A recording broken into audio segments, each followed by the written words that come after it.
Olá, olá, estamos aqui mais uma vez. Hoje estamos aqui iniciando esses papos importantíssimos que são o especial de final de ano aqui da Fórum, com entrevistas exclusivas.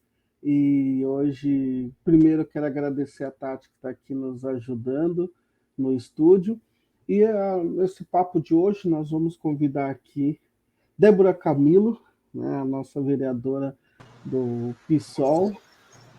E, como sempre, não mudamos a rotina. Falar um pouquinho da Débora. Ela é mulher negra, advogada, mãe, avó e dirigente do PSOL. Pode não parecer, mas é avó. E ela preside a Comissão de Defesa da Cidadania, dos Direitos Humanos e das Pessoas com Deficiência. Nasceu, cresceu e mora na periferia de Santos. Esteve nas principais lutas populares que aconteceram na Baixada Santista e foi onde aprendeu o que é solidariedade.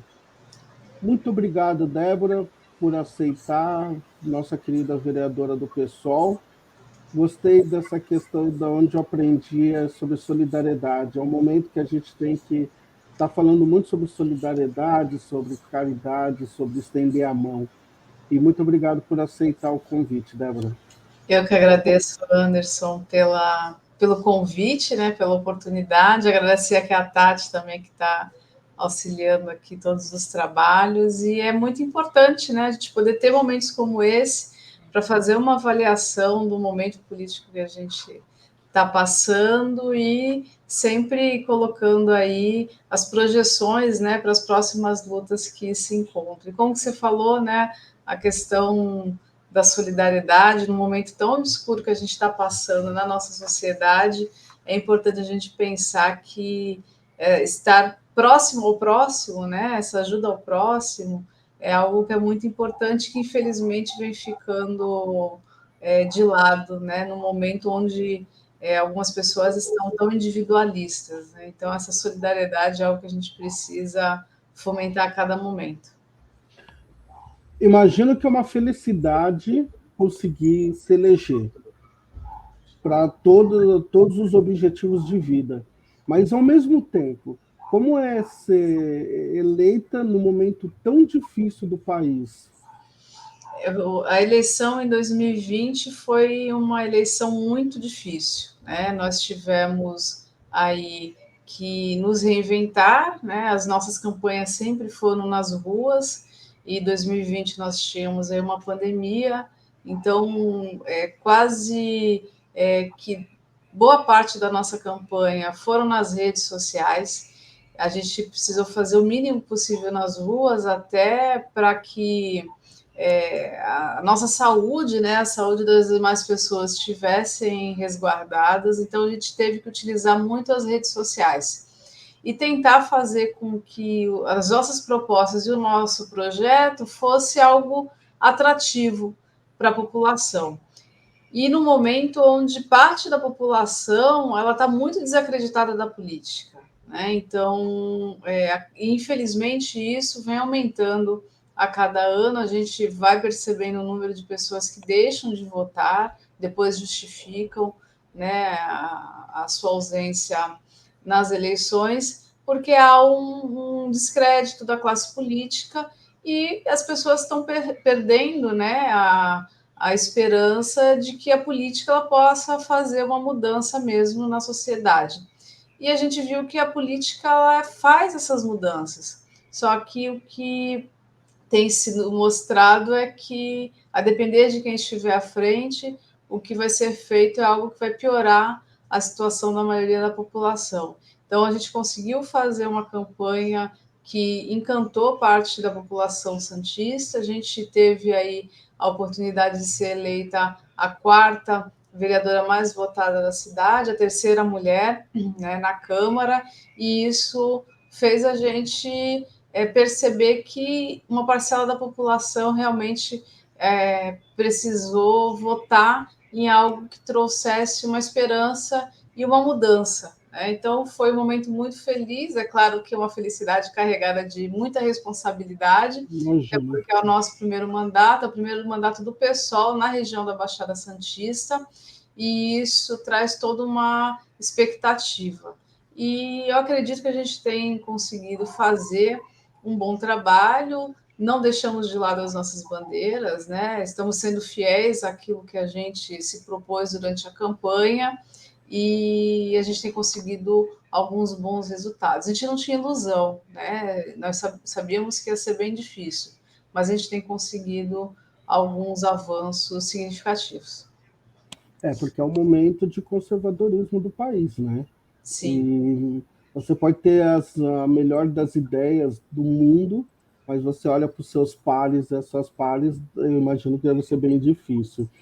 Na Baixada tem muitos, né? Você é vereadora de Santos, mas tem coisas gravíssimas que eu percebo que não se falam em nível nacional.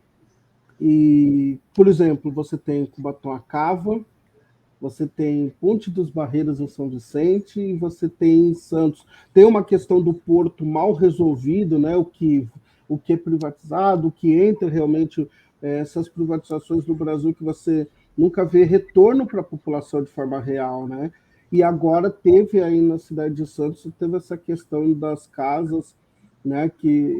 Essa questão da desapropriação de casas é coisa que parece que foi engendrado nacionalmente, né? Porque na capital de São Paulo teve, no Rio de Janeiro teve muitas, que é a questão de aproveitar o momento de fragilidade onde as pessoas estão ali pensando, eu tenho que usar máscara, tenho que comer, tenho que ter emprego, e aí você vê eles aproveitando esses momentos para desapropriar em casa. E como que ficou e como está essa situação na Baixada, em especial em Santos, Débora, que você participou bem ativamente, né, que teve destruição de 15 casas, notificação de mais de 30 famílias. Como que como isso se deu e como está acontecendo, como está o desdobramento disso? A gente vive uma especulação imobiliária gigantesca, né? Não só aqui em Santos, na Baixada Santista, mas no Brasil todo. E isso faz com que ocorram diversas ações, por vezes ilegais, né? Totalmente contra a lei, por parte das prefeituras ou do governo do estado, para reintegrar a posse de alguns locais. Aqui em Santos, durante a pandemia, eu não vou saber dizer mais ou menos o mês, foi mais ou menos no meio do ano, nós tivemos aí algumas casas que foram destruídas lá no Jardim São Manuel, a notificação extrajudicial, né, de outras 30 famílias, onde a notificação dizia que essas pessoas precisariam sair porque havia um termo de ajuste de conduta e que a prefeitura estava ali cumprindo ordens. Só que foi uma ação totalmente irregular e ilegal. A gente está no momento em que o próprio STF determinou que não poderiam ocorrer nenhum tipo de desapropriação, né, nenhum tipo de reintegração durante a pandemia, até porque algo que tem sido muito colocado em questão é que para você fica em casa, né? Então, para você ficar em casa, você precisa ter casa, e como que você vai fazer durante plena pandemia? Você vai retirar as pessoas das suas casas, independente das condições, né, precárias ou não, ter um teto ainda é algo que minimiza, né, todos as questões que o fato de você não estar num local com todas as condições, mas minimamente ter um teto atenua aí todas as dificuldades, e a Prefeitura de Santos estava utilizando de notificações extrajudiciais para retirar essas pessoas. A gente conseguiu paralisar, houve uma audiência pública sobre o tema, nenhuma das secretarias que estavam envolvidas na remoção assumiu, né, a iniciativa, mesmo tendo um documento com timbre, né? É como se isso não tivesse existido. Então a prefeitura estava não sabia o que estava acontecendo, mas todo o aparato da prefeitura estava ali. Então as notificações não tiveram efeito, então ninguém foi removido após o ocorrido, mas é algo que a gente precisa estar sempre alerta, porque isso não é a primeira vez que acontece na cidade de Santos. Eu já tive a oportunidade de acompanhar outros casos antes mesmo de estar vereadora, e isso é comum na maioria das cidades.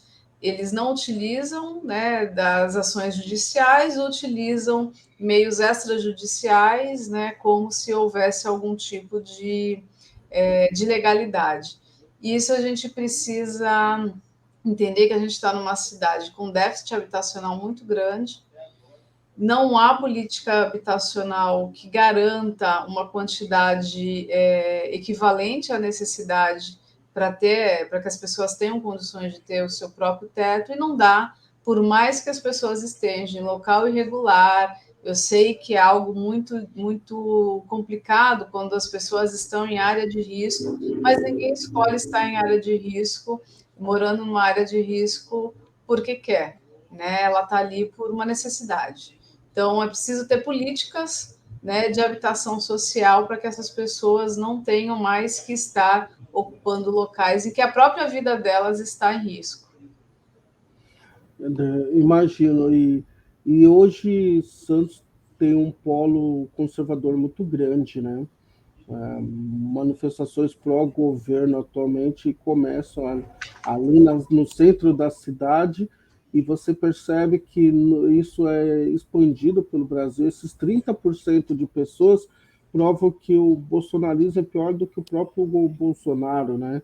E como que você vê isso para na hora de, ainda mais vereador que está nos territórios, como que você também está trabalhando com essa ideia de desconstrução e da necessidade de um governo popular, de mudar o projeto político do país, conversando com as pessoas? Como que isso está sendo feito? Apesar de ter uma dificuldade por causa da pandemia, imagino, mas Sim. como isso está sendo feito com você? O que a gente sempre percebeu é que não só os mandatos, mas o político em si, ele sempre esteve muito distante da população. Eu não acredito que isso seja algo não pensado. Eu penso que seja um projeto mesmo, até porque o que menos se quer é que as pessoas, a população em geral, tenha conhecimento do que está acontecendo, né? Saiba dos seus direitos, conheça os meios para poder cobrar, né? Fazer valer, né? Todas as garantias que as leis, né? Que estão previstas nas leis. E eu acredito que esse distanciamento ele é proposital.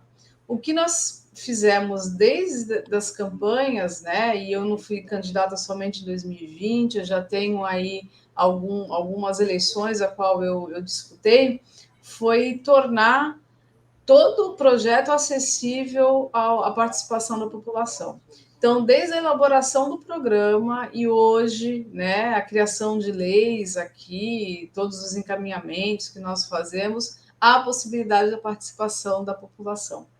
Então, a gente mantém esse gabinete aberto. A gente gostaria muito de estar fazendo um gabinete itinerante, mas por conta da pandemia, a gente tem todos os cuidados e evita, né, a exposição. Né? É claro que hoje, com a vacina, há uma maior flexibilização, mas a gente está num momento também muito complicado, com uma nova variante, então a gente tem mantido ainda os canais, né, das redes sociais, WhatsApp, abertos para que a gente consiga ter essa interação, e as reuniões online, lives. Então, a gente faz com que as pessoas entendam que a participação delas é muito importante para que o mandato tenha condições de ter um trabalho eficaz, porque não dá simplesmente para a gente criar qualquer projeto, né, ou fazer qualquer tipo de questionamento sem saber o que realmente as pessoas necessitam, porque eu posso tirar da minha cabeça um projeto que eu acho que é muito bom, mas na prática não ter relevância alguma para a população que mais precisa. Então, essa dinâmica nós temos desde as campanhas, e a gente manteve isso durante todo o mandato. É claro que a gente precisa expandir ainda mais, porque a gente sabe que a maioria da população, quem mais necessita, não tem o acesso às redes sociais da forma que deveria. Isso ficou muito reforçado durante as aulas online, né, onde boa parte dos alunos pobres não tiveram condições de acompanhar as aulas. Então, a gente precisa, agora tendo a possibilidade de estar nas ruas, de abrir um canal mais próximo, né, da população, a gente vai fazer. Mas hoje nós temos aí as redes sociais, nós temos o WhatsApp, o gabinete aberto, né, que as pessoas podem a qualquer momento vir aqui e vão ser atendidos e a gente vai ouvir as demandas deles. E falando sobre, já pensando também ano que vem, 2018 foi bem difícil para as pessoas negras que quiseram ter uma legenda e o fundo partidário foi aprovado, mas o dinheiro chegou para muito poucos dessas, né? E eu falo porque tivemos o prazer de recebê-la também com muitas pessoas no Candidaturas Empoderadas dentro do Jornal Empoderado. No Brasil inteiro teve uma mínima quantidade de verba chegando para essas candidaturas pretas e periféricas. Quais vão ser esses desafios para essas candidaturas pensando no ano que vem? Né? Como conseguir ultrapassar isso e conseguir fazer com que seja mais igualitário, né? E menos esse disparate, né? De você pegar um homem branco e aí a verba, quando chegar aqui na parte de baixo, na periferia, e na pessoa que está na sua primeira candidatura, ter praticamente dinheiro para comprar uma ring light. Como que você vê isso? Quando a gente fala de reforma política, a gente precisa pensar qual é a reforma que a gente quer e para quem ela vai servir. Porque não dá para você fazer uma reforma política visando privilegiar quem é sempre privilegiado. E a gente está falando da maioria de homens brancos que, por vezes, já estão tradicionalmente na política, já tem uma família que atua, né, na política e que tem aí todas as condições para fazer a sua campanha e com êxito.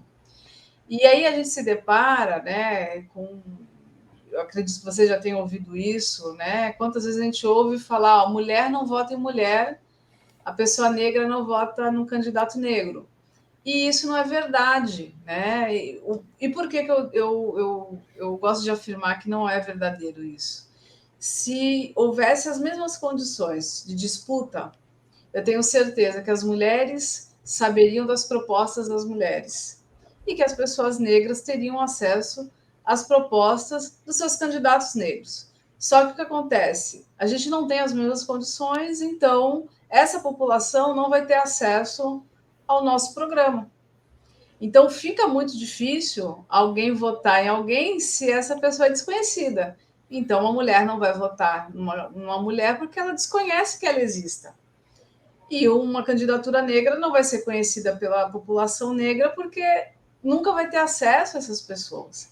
Então, se a gente não criar critérios que garantam igualdade na disputa, e aí a gente já está falando de uma reserva do fundo eleitoral, que muitos partidos não deram, não fizeram com que essa verba chegasse, né, a quem era de direito. A gente sabe de muita candidatura de pessoas negras que não tiveram o repasse, né, mesmo o repasse que era determinado, a gente não vai conseguir fazer com que haja condições de aumentar uma bancada, de a gente ter um número expressivo de mulheres, um número expressivo de pessoas negras e de pessoas que representem a maioria da população, né? Porque a gente não está falando só de representação, a gente está falando de representatividade. Então, se não houver uma fiscalização, se não houver uma reforma que realmente dê condições, né, para que as pessoas disputem, né, no mesmo nível, a gente vai continuar tendo mulheres que vão estar em partidos, né, em chapas somente para cumprir a cota, pessoas negras que vão fazer a disputa sem ter condições alguma, e a gente vai continuar tendo um Congresso, a gente vai continuar tendo as câmaras sem representar a maioria da população. Nós somos a maioria da população e nós não temos a representação, a representatividade dentro desses espaços de poder. Então, pensar numa reforma política e pensar de que as regras que já existam elas precisam ser efetivadas, fiscalizadas e cumpridas. E quem não cumprir precisa responder por isso, né? Não dá para a gente manter as coisas da forma que estão, porque senão a gente nunca vai conseguir equiparar, né?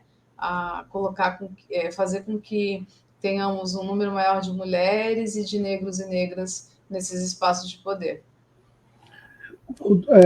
Falando um pouquinho do seu mandato, você fez uma homenagem para o MNU. Como que foi essa solenidade? A Foi gente, linda.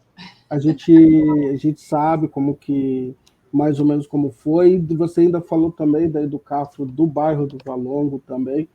Como que você vê a importância do movimento negro na construção do país que nós vivemos e que vem aí o Sol MNU desde 78? Como que você vê essa importância do MNU, ainda mais um momento pós George Floyd, pós Marielle Franco e tantos outros casos que a gente tem acompanhado aí, as abordagens policiais que só aumentam, né, de forma violenta, vários casos. Como que você vê essa importância de movimentos como o MNU dentro desse projeto? Eu costumo dizer que quem vem ao gabinete sabe aonde está chegando, né? Porque aqui não está dando para ver, mas eu tenho Marielle, Malcolm X, Che Guevara, estou aqui com Mandela, Fidel, e as pessoas elas chegam já sabendo onde elas estão. E quando houve a posse, né, aqui na verdade a primeira sessão, porque eu não pude estar na posse no 1º de janeiro, porque eu estava com Covid, na minha fala eu disse que nós iríamos pintar, né, trazer o povo, né, e colocar o povo preto aqui dentro dessa casa. E a solenidade, né, em homenagem aos 43 anos do MNU e os 20 anos do Educafro Valongo, foi um desses momentos.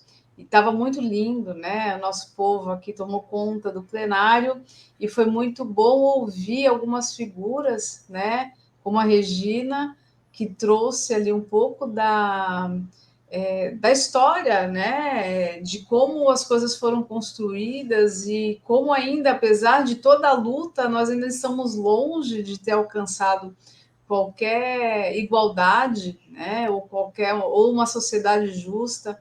E foi um momento para mim que foi muito emocionante. Eu acredito que poucos momentos como esse ocorreram aqui dentro dessa Câmara e não vai ser o último, né? Foi só o primeiro, mas para mim foi um momento emblemático, né? Poder homenagear um movimento que surge, né? Em pleno período de ditadura, né? Onde todos os direitos eram cerceados, que nesse momento mais do que nunca, onde a gente vive, né? Um governo que é antidemocrático, né? Um governo que nega a ciência, que fez todo um trabalho que culminou com a morte de mais de 600 mil pessoas e também reafirma a necessidade de que continuemos com a luta do MNU. O Educafro Valongo, que é o meu quilombo, né? Eu fui aluna do Educafro.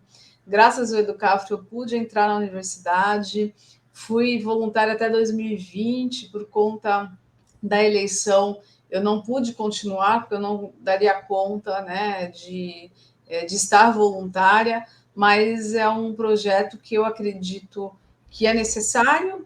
A gente costuma dizer que a gente trabalha para que o Educafro não exista, porque o dia que houver uma igualdade na nossa sociedade, a gente não vai precisar de projetos como o Educafro, mas é um projeto que muda e salva vidas. E eu tive a minha vida totalmente modificada graças ao Educafro. Não poderia deixar de homenageá-lo também, já que eu sei que ele mudou a vida de tantas outras pessoas, né? Hoje a minha filha, que é universitária, graças ao projeto, ela está voluntária também e coordenadora. Então, assim, é um projeto que merece todas as nossas homenagens e não poderia deixar passar essas duas datas tão importantes e aqui acho que ocupar, né, a Casa do Povo e fazer essa homenagem para esses dois projetos era importantíssimo.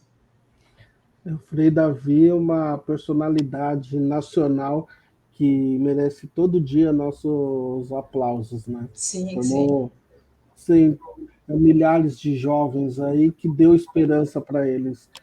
E não para por aí, né? Você também tem um projeto que é importantíssimo, que ele dialoga justo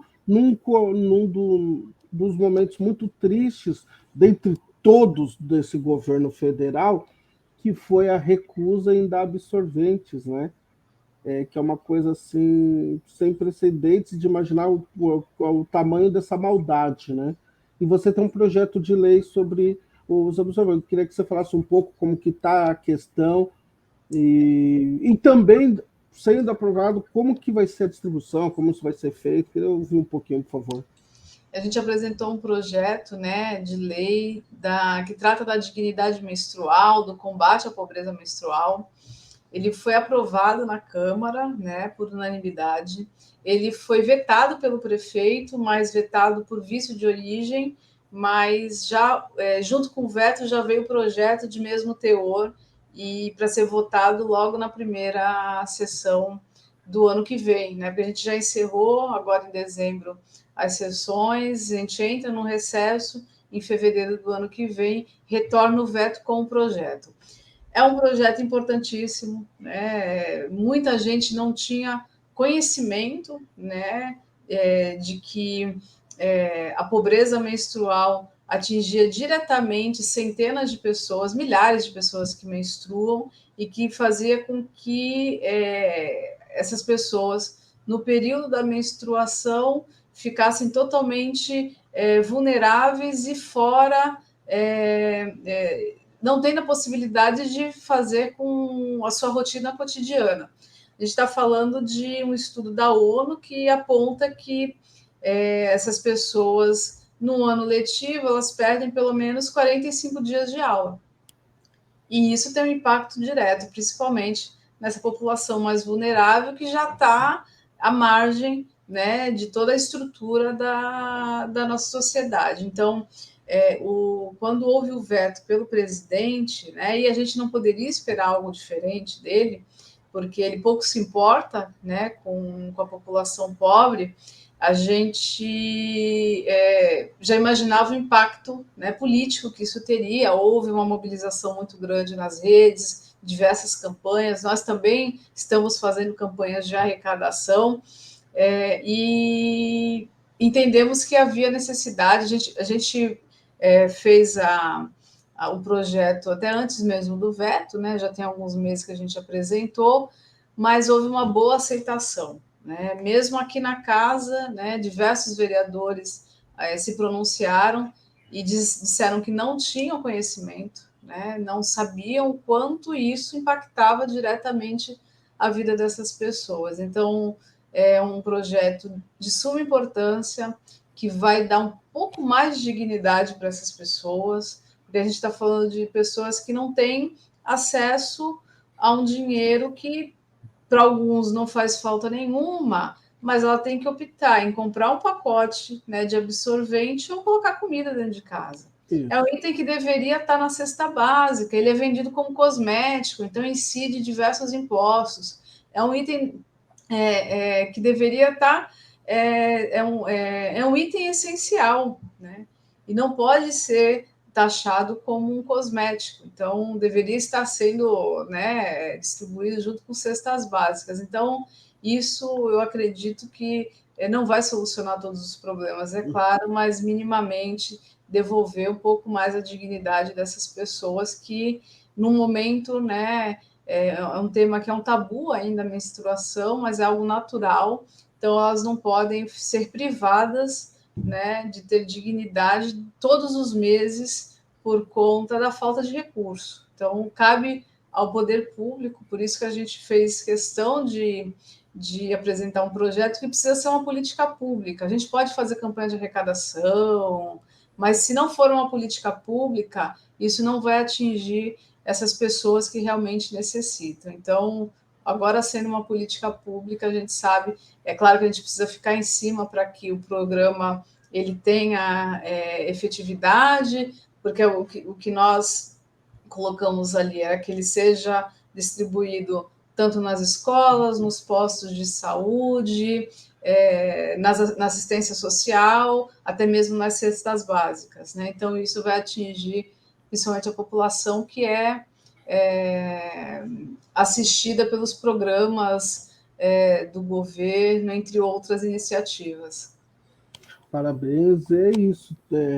Tem em algumas prefeituras, né, ao redor do país, você vai ou em órgãos públicos ou até em hospitais postos, você pega a camisinha, né? Isso. Poderia ter pasta de dente, papel higiênico, absorvente para as pessoas nem precisarem pedir, né? É uma garrafinha de água que a gente não está.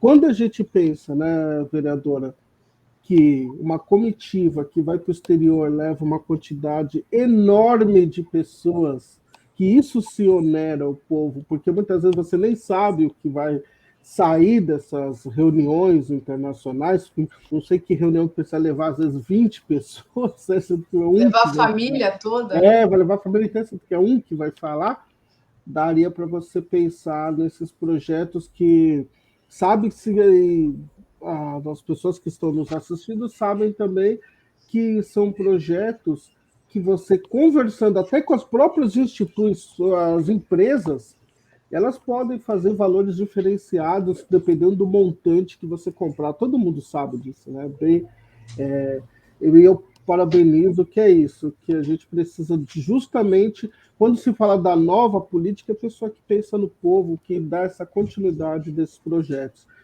E você falamos aqui de um projeto que atinge, né? Nós temos as pessoas que menstruam, e na sua maioria você tem essas mulheres vulneráveis, mulheres negras, periféricas. E falando sobre mulheres aqui, falando sobre política partidária, nós tivemos alguns casos, né, muito tristes, né, que é sobre violência contra mulheres parlamentares. Paola Miguel, do PT de Campinas, Beni Brioli, vereadora do Rio, precisou sair do país, voltou e ele, quando volta, é ameaçada de novo. Daí você tem também a Andréia, deputada em Minas Gerais, que chegou a um ponto de para precisar sair, acho que de uma sessão, ela pediu até apoio policial. Como que você vê essas situações, Débora? E se os partidos têm uma preocupação real sobre isso, se precisa de política pública para essa segurança de vocês, né? Como que você faz o balanço dessas violências, que já foi uma violência que inicia justamente por uma pessoa que a gente comentou aqui, que você tem na parede do seu escritório, que é a Marielle Franco, que ela era eleita, era uma vereadora e foi assassinada brutalmente, e não foi escondidinho à noite, né? Foi no meio de uma avenida. Como que você vê essa questão e como dar luz para resolvê-la, né, para proteger o corpo de vocês fisicamente e psicologicamente quando é agressão virtual? A violência política, né, ela é muito presente, né? E a violência política, a violência, desculpa, a violência política, a violência de gênero, ela é muito presente aqui no Brasil, né? Acho que não só no Brasil, mas é uma realidade. Eu mesmo, recentemente, né, há alguns meses, sofri uma violência aqui, um assessor que me ofendeu em um grupo de assessores aqui na Câmara, né? Então a gente já deu encaminhamento no processo, então, infelizmente, isso não é uma novidade, né? É quase que rotineiro. E a gente precisa pensar de que forma a gente modifica essa realidade, né? Claro que imaginar que esses espaços nunca foram pensados para nós, né?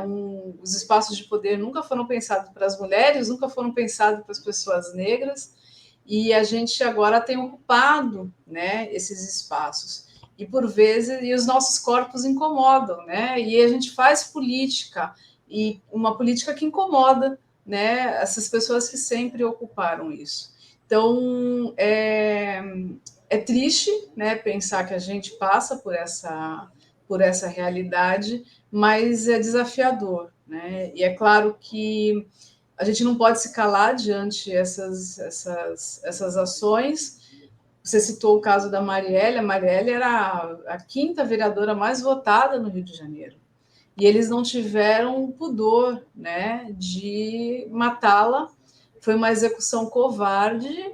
Eles utilizaram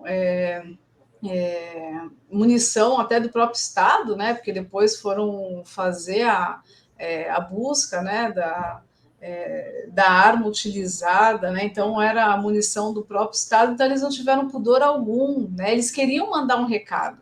E o recado era: vocês não podem estar aqui, né? Vocês não devem ocupar esse espaço. E a resposta que nós demos foi aumentando o número de mulheres eleitas, foi ocupando esses espaços, e é isso. A gente vai, infelizmente, né, ter que ainda enfrentar, né, esses momentos. É claro que a gente precisa buscar, né, e cobrar das autoridades uma postura, porque não dá simplesmente para achar que é algo natural uma mulher ser assediada, como foi com a deputada Isa Pena, e acharem que era só uma brincadeira, uma diversão, ou uma mulher ser ofendida, ou ter aí a sua vida colocada em risco, e achar que isso é natural e que nada precisa ser feito.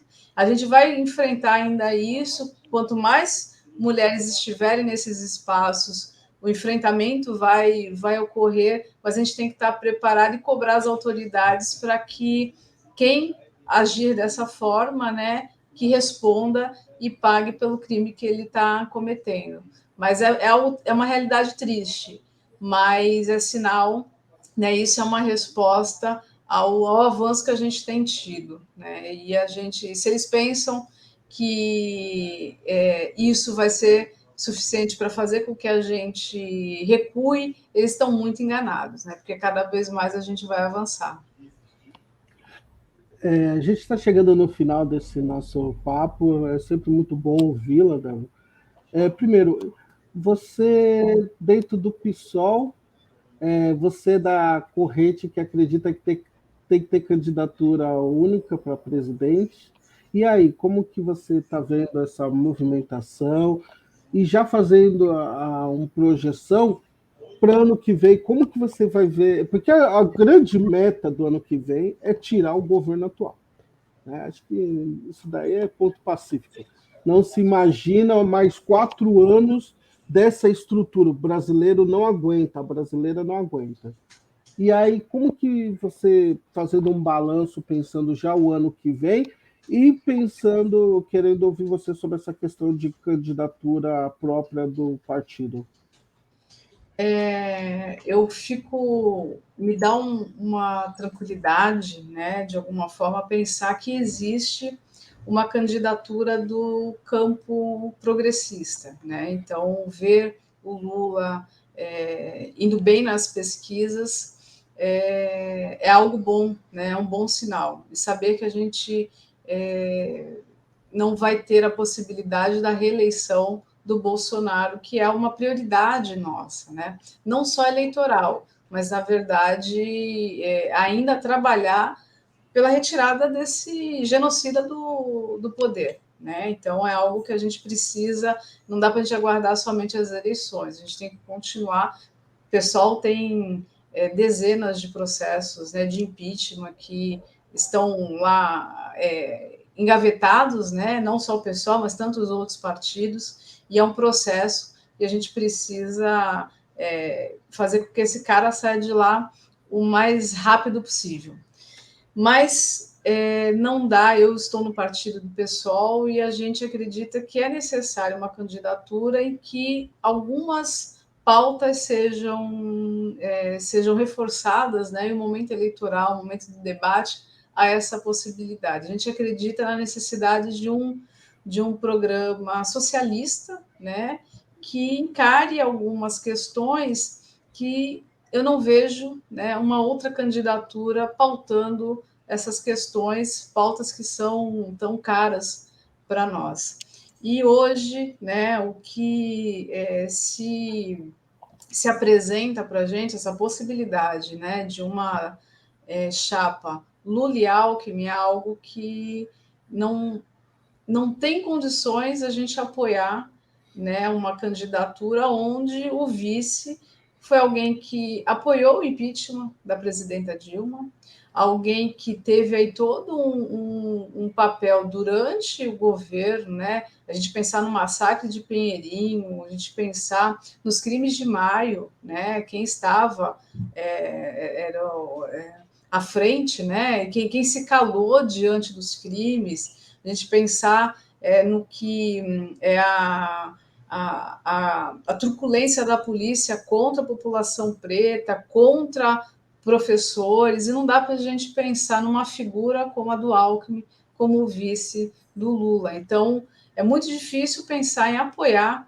né, uma candidatura que tem alguém que, durante todo o período que esteve no poder, foi alguém que trabalhou contra a população pobre, que atuou contra os trabalhadores, que durante todo o momento trabalhou para retirar os direitos e as garantias. Então, eu estou numa corrente do pessoal que apoia a candidatura própria. Nós temos aí como nosso pré-candidato o deputado Glauber, né, que tem feito uma atuação fantástica, né, enquanto deputado federal, e que demonstra ter total condição de fazer uma defesa desse projeto que a gente entende que precisa ser um projeto que seja um projeto socialista, um projeto que leve essas pautas tão importantes para a gente, para o momento de debate.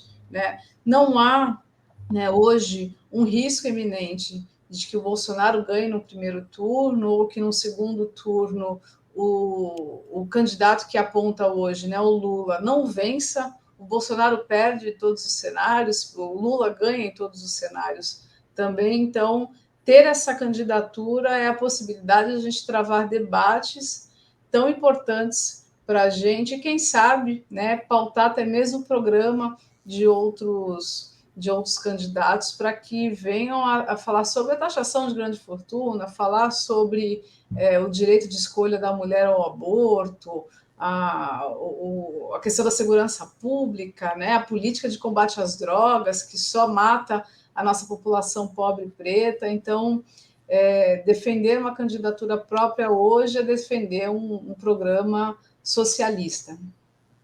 Dentro do programa de vocês, pensando aqui na revista Fórum e nos nossos amigos também de outras mídias, tem também a regulamentação de mídia? Vocês também possuem esse tema dentro do projeto de vocês? Se tem algo que ficou muito nítido, né, para a gente, é que não ter feito esse embate foi o que possibilitou o impeachment, né, o golpe da Dilma, possibilitou toda a campanha contrária até ao próprio Lula, né, que foi vítima de fake news, de todo um trabalho da grande mídia que reforçou, né, as mentiras que foram criadas contra ele. Né? Eu tive a oportunidade de estar na ocupação do triplex aqui, à época eu estava como advogada de um dos movimentos sociais que estavam ali, e ali foi uma forma de que a mídia ela tinha que utilizar o espaço que ela sempre criou, que ela sempre utilizou para criar as mentiras, para mostrar que algo estava acontecendo e denunciar, né? E colocar essa denúncia. Então, se a gente não pensar que esses grandes conglomerados, né, da mídia, que tem hoje a TV, rádio e a internet, né, que até mesmo a internet está na mão dessas pessoas. Se a gente não pensar numa forma de democratizar esse acesso, a gente vai passar pelos momentos que a gente passou recentemente.